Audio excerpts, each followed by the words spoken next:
Welcome everyone, hope you're having a very wonderful day, and welcome to my guide for feral pigs for Te Awaroa. Before we begin, I want to quickly break down how today's guide's going to work. So our first section will be covering their hotspots and locations, and then we're going to move on to weapon recommendations, and then end today's video with the animal profile, which will be a custom map, time zones, ammo chart, and more. Everything you need to make your hunting life 10 times easier. So let's get right into it by quickly opening up our map, and we're going to be covering the left side of the map first today because they do reside on both sections. But we're going to start up in the northern section. We're going to cover where they're generally at, and then we're going to talk about the two hotspots that are on this side of the map. So starting off, the furthest most section that these pigs can reside is this lake up here that's connected to the outer section towards the ocean. Now they can reside all along the coastline, which we should have some feral pig zones scattered here and there, as you guys can see.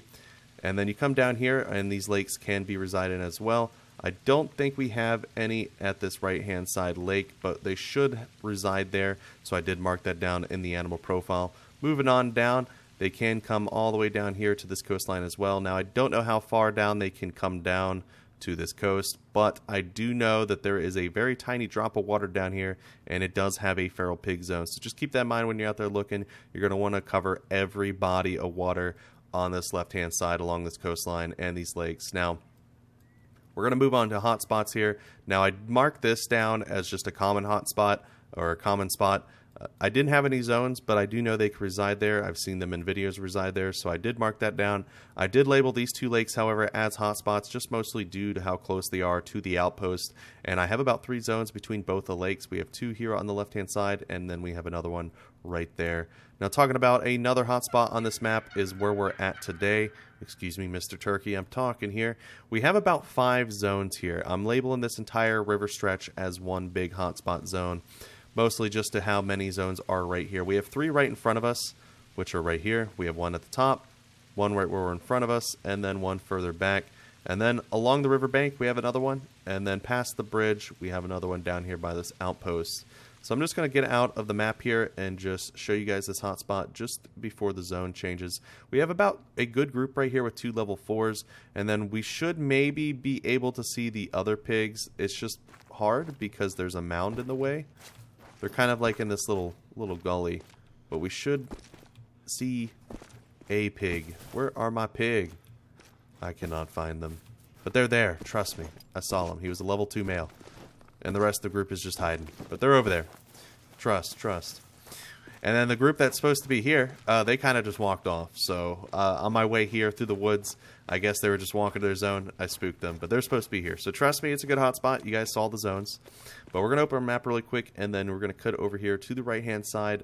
But before we get to the full right-hand side, this little bay right here, you can have pigs there as well. I think I should have at least 1 zone, but I have seen them there in other videos, so I did mark that down. I didn't have any.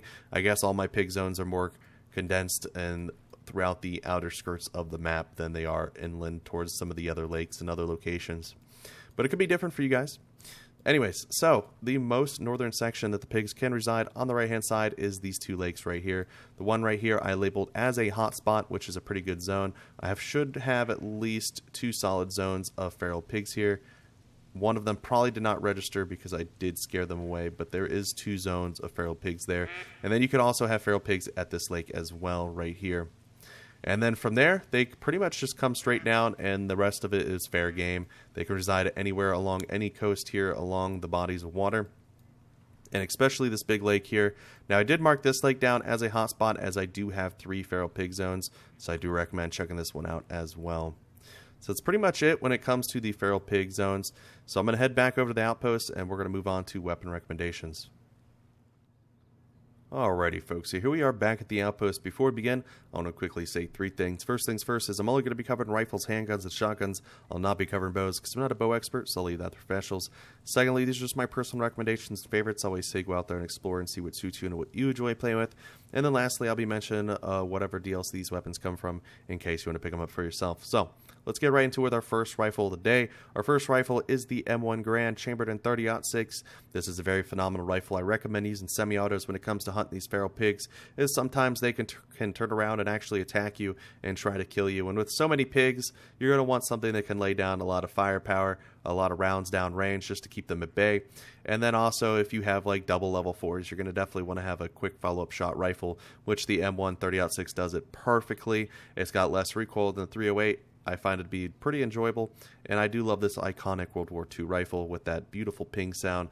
So I do recommend picking this bad boy up, and you can find it in the Smokin' Barrels weapon pack. Moving on to our second rifle of the day, the Model 1894 lever action with 6 rounds. Now the 44 I've covered previously in several videos, and I've been praising it just due to how ridiculous the penetration is.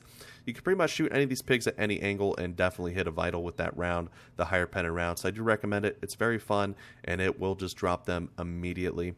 And you can find it in the Ambusher Pack DLC. Moving on to our third and final rifle of the day. Since I've already talked about semis, you probably already know the Zarza 10 308 is coming out. Now, this is a phenomenal pig slayer. This is the recommended rifle out of all these today that I do recommend going out there and shooting these pigs with. It drops them immediately. You have 5 rounds in there. It's semi-automatic. It gets the job done. It's very fun to use, and you can play some pretty decent follow-up shots with it as well. And you can find this bad boy in the Modern Rifle Pack DLC, which I highly recommend picking up, as it has many other good semi-auto options. Moving on to handguns, we're going to be covering my favorite handgun in today's video.